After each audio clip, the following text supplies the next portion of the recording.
Welcome back everyone. I hope you're not eating right now because we're about to get real gory. My name is Danny Burke and this is the top 10 scary preserved body parts. Why were they preserved? Different reasons. Should they have been preserved? I'll let you guys decide. It's gonna get really weird in this one. Starting off at number 10 now, we have Galileo's finger. Galileo is one of the most famous scientists of all time and a key figure in the scientific revolution. He died in 1642. 95 years later, someone removed his middle finger and put it in a jar. Here it is. How gruesome does that look? This was seen as generally okay back then and even as a way of respecting Galileo, who was quickly becoming an icon in the Western world. These days tourists can find the finger in the Florence History of Science Museum if you want to go see it tomorrow. Next up at number 9 now, we have Einstein's brain. People will often talk about how Einstein was one of the most intelligent people to ever live. Within hours of him dying, his brain was removed so that scientists could study it and perhaps discover insights into what made him such a genius. They were beginning to get somewhere. Some differences had been noticed, but then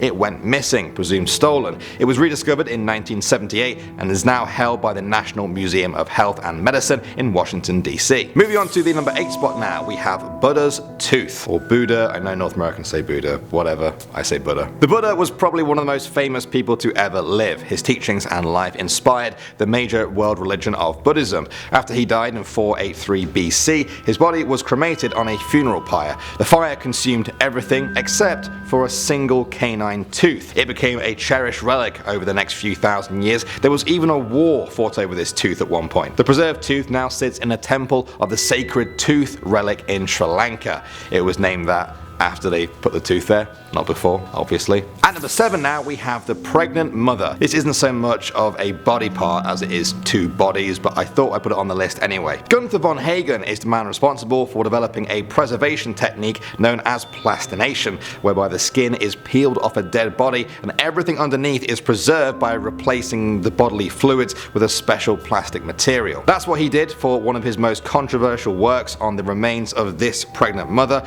and her unborn fetus. He said his exhibitions have helped the public to understand the human body on a deeper level and to educate them as to what goes on below the skin. Other people have said it's sensationalist or even disrespectful. What do you guys think? Next up at number 6 now, we have Dan Sickles Leg. Major General Dan Sickles was a commander in the Union Army during the American Civil War. At the Battle of Gettysburg, he took a cannonball to the leg which just shattered the bone in two. He had his leg amputated later that day. He sent it to the Army Surgeon General for his display on body parts alongside the weapons that caused them. Major General Sickles' shattered leg made a fine but gruesome addition to the collection and is still on display to this day. Next up at number 5 now, we have the child's arm. This one comes from Frederick Ruysch, a Dutch artist in the 17th century who liked to display human bodies in a way that crossed both science and art. One of his most famous pieces included this, the preserved arm of a child connected with the dura mater above it. He mainly used alcohol to achieve preservation.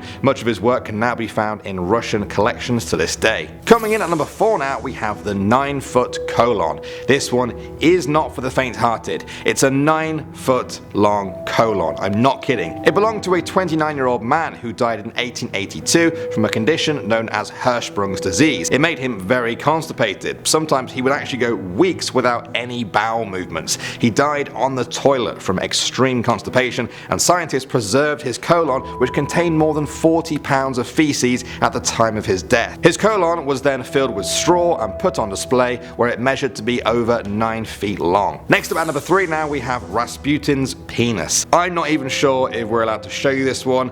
This will be up to the editor, but you may now be looking at the blurry image or not of Grigory Rasputin's penis. He was a famous Russian mystic and advisor to Tsar Nicholas II. He was murdered in 1916 and supposedly castrated. There were rumors of his penis being lost and then found for a while. Some have claimed that this latest claim is just a sea cucumber or a horse's penis. The Russian museum where it's housed keeps it behind a special red curtain, and you have to hit a little button to pull the curtains back and reveal it. It's all very strange. Next up at number 2 now, we have Jeremy Bentham's head.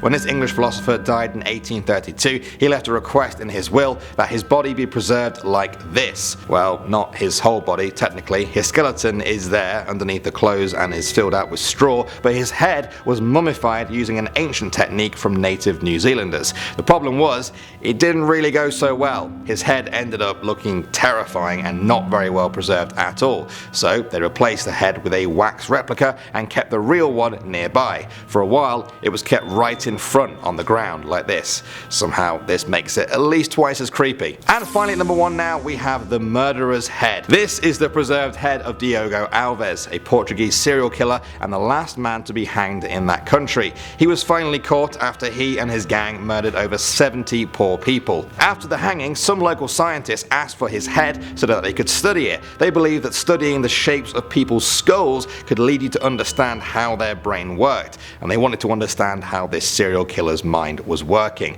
Modern science rejects this whole idea, but still, Diogo's head was handed down through the years and is still perfectly preserved to this day. Well guys, those were some creepy body parts that probably shouldn't be kicking around to this day. What do you think though? Gross? Interesting? A little bit of both? Let me know. I am Danny Burke. Thank you as always for watching guys, and I'll see you all in the next video.